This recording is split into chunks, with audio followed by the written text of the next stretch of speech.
Bismillahirrahmanirrahim. Assalamualaikum. Aku sering mendapatkan mimpi-mimpi tentang hari terakhir sebelum kiamat, di mana aku harus menyelesaikan semua tugasku di hari terakhir tersebut. Namun dalam mimpi-mimpi itu aku selalu menemui beberapa masalah atau aku dikelilingi oleh kesulitan-kesulitan sehingga aku tidak bisa menyelesaikan tugas-tugasku. Namun ternyata Allah Azza wa Jalla tidak jadi menggelar kiamat dan dengan rahmatnya memberiku tambahan waktu di hari berikutnya. Allah Azza wa Jalla berfirman, Qasim, aku telah memanjangkan waktu sebelum kiamat dan selama kau belum menyelesaikan tugasmu, aku tidak akan menggelar kiamat. Aku akan menceritakan mimpi pertamaku tentang hari terakhir kiamat.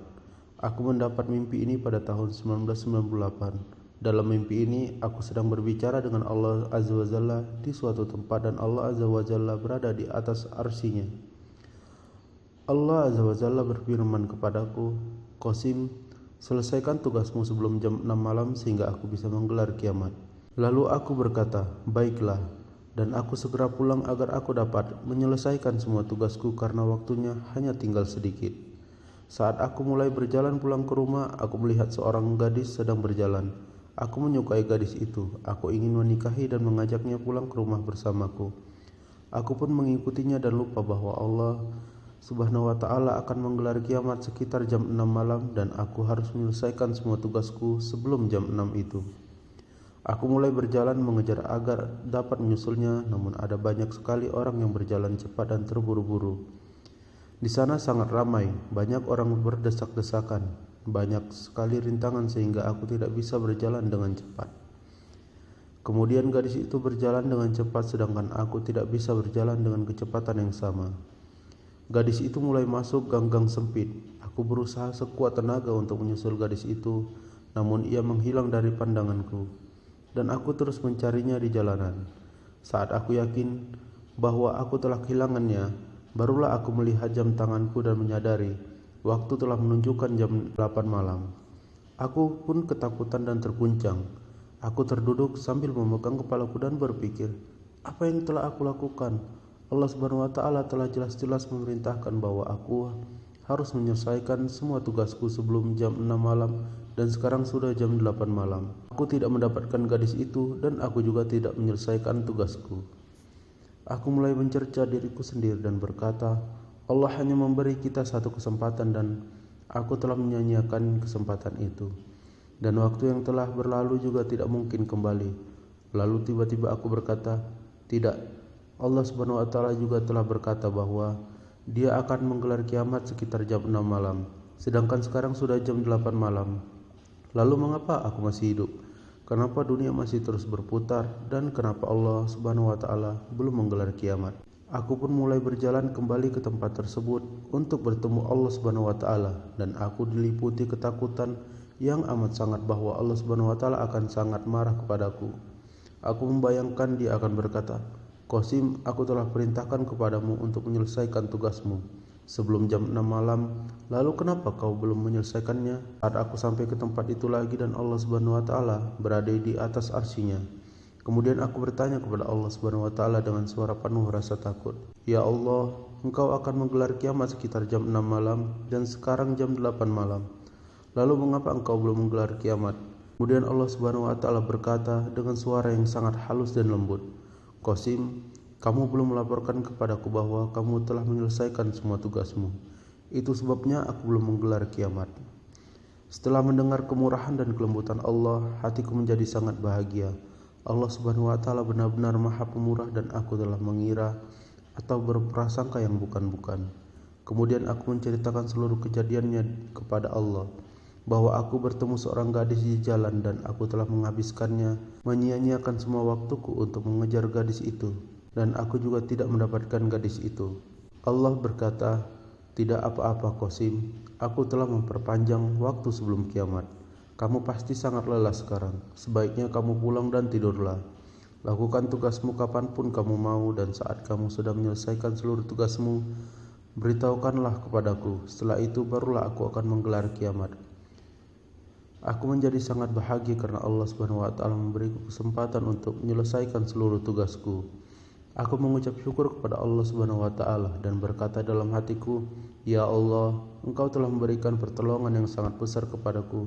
Setelah ini aku tidak akan meminta pertolongan kepada siapapun kecuali kepadamu." Aku pun pulang ke rumah dan berjanji kepada diriku bahwa aku akan langsung pulang, dan kemudian aku tidur lalu bangun jam 7 pagi, mandi, mengenakan pakaian baru dan mulai mengerjakan tugasku. Salah satu dari tugas itu adalah untuk menghilangkan kegelapan dari seluruh dunia dengan izin Allah. Aku menyelesaikan tugas-tugasku ini sebelum jam 10 atau 11 pagi, dan kemudian aku berkata kepada diriku bahwa Allah Subhanahu wa taala akan menggelar kiamat sekitar jam 6 malam. Jadi aku akan datang ke hadirat Allah Subhanahu wa taala jam 5 sore untuk melapor kepadanya bahwa aku telah menyelesaikan tugas-tugasku, maka engkau bisa menggelar kiamat sekarang. Di waktu yang tersisa tersebut aku bepergian ke seluruh dunia, makan-makan, kedamaian dan ketenangan terwujud di mana-mana. Semua orang juga menikmati waktu mereka sendiri. Saat jam menunjukkan pukul 5 sore, maka aku pun datang menemui Allah dan menikmati waktuku. Allah berada di atas arsinya. Aku berkata kepada Allah, "Dengan pertolonganmu, aku telah menyelesaikan semua tugasku sekitar jam 10 atau 11 pagi, tapi karena engkau baru akan menggelar kiamat sekitar jam 6 malam, maka aku pikir aku datang menghadapmu jam 5 sore saja." Kemudian Allah berkata, "Baiklah Qasim, aku akan menggelar kiamat kapanpun aku mau." Kemudian aku berkata, "Ya Allah, engkau seharusnya telah menggelar kiamat kemarin sekitar jam 6 malam. Namun engkau tidak jadi melaksanakan karena aku. Apakah itu berarti engkau telah memanjangkan waktu hidup manusia?" Kemudian Allah Subhanahu wa taala berkata, "Qasim, aku tidak hanya memanjangkan waktu hidup manusia, tapi juga aku memperpanjang rezeki mereka." Mimpi itu berakhir di sana. Hal yang sama terjadi pada diriku di kehidupan nyata. Pada bulan Oktober 2013, ada sesuatu saat di mana aku telah menyia-nyiakan hidupku dan aku menyadari waktuku tidak akan pernah kembali. Kemudian Allah Subhanahu wa taala memberitahuku dalam mimpi pada bulan Desember 2013, "Qasim, aku punya beberapa rencana khusus untukmu. Sekarang kau istirahatlah, dan setelah itu aku akan memberitahumu apa yang harus dilakukan selanjutnya." Kemudian dalam mimpi pada bulan April 2014, Allah Subhanahu wa taala memerintahkanku untuk pertama kalinya, "Qasim, sebarkan mimpimu ke seluruh dunia. Aku ingin semua orang tahu siapa dirimu."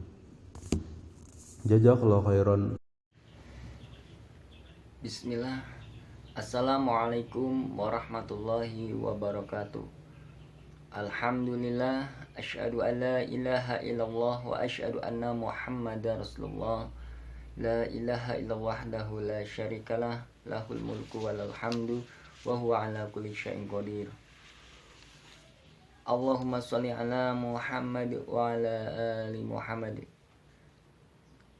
Saudara dan saudariku rahimakumullah dimanapun berada, telah kita dengarkan kisah mimpi dari Muhammad Qasim, di mana pesan atau isi mimpi dari Muhammad Qasim tersebut adalah Muhammad Qasim diberikan tugas oleh Allah Subhanahu wa taala.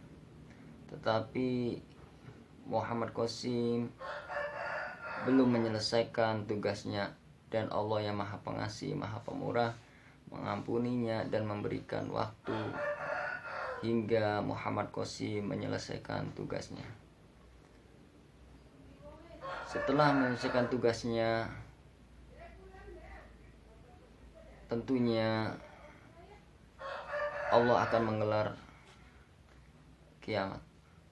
Artinya, apa hubungan dari mimpi ini dengan sabda Rasulullah sallallahu alaihi wasallam?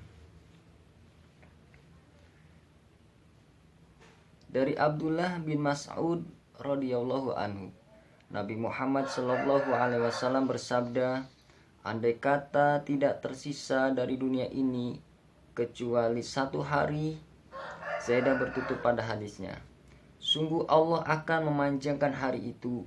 Kemudian mereka para rawi bersepakat hingga Allah membangkitkan pada hari itu seorang lelaki dariku atau dari kalangan ahlul baitku. Namanya serupa dengan namaku dan nama bapaknya mirip dengan nama bapakku. Dia memenuhi bumi ini dengan kelurusan dan keadilan. sebagaimana sebelumnya bumi telah dipenuhi dengan kezoliman dan kelaliman. Dari riwayat lain yang dikeluarkan oleh Abu Dawud, tidak hilang atau tidak berakhir dunia ini sampai seorang lelaki dari kalangan ahlul baitku memimpin bangsa Arab yang namanya mirip dengan namaku. Muhammad Qasim bin Abdul Karim. Muhammad Abdul Qasim bin Abdullah, nama yang serupa dengan namaku. Nama bapaknya mirip dengan nama bapakku.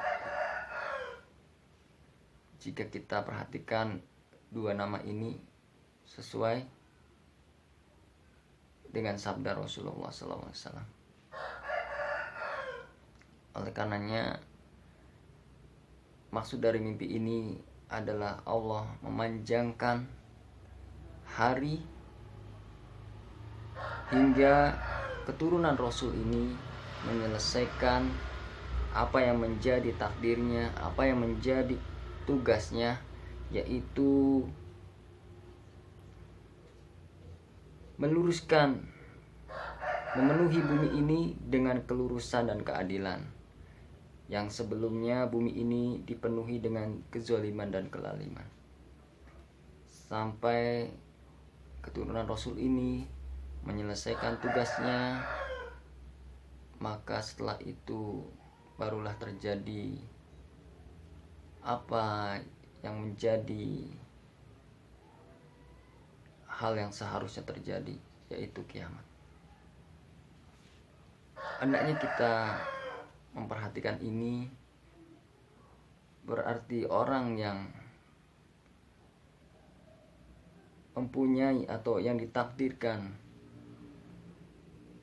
sesuai dengan apa yang ada di dalam sabda Rasul ini telah ada, dan tentunya ia akan menyelesaikan tugasnya, di mana di dalam tugas itu meskipun adanya halangan-halangan dan rintangan, tetapi tugas itu akhirnya terselesaikan juga. Dan tentunya hendaknya kita menjadi hamba-hamba yang lebih memperhatikan diri kita, orang-orang yang kita cintai, memperhatikan bekal kita kembali kepada Allah, tentunya dengan mempersiapkan sebagus mungkin bekal itu agar kita di negeri akhirat tidak menjadi hamba-hamba yang merugi.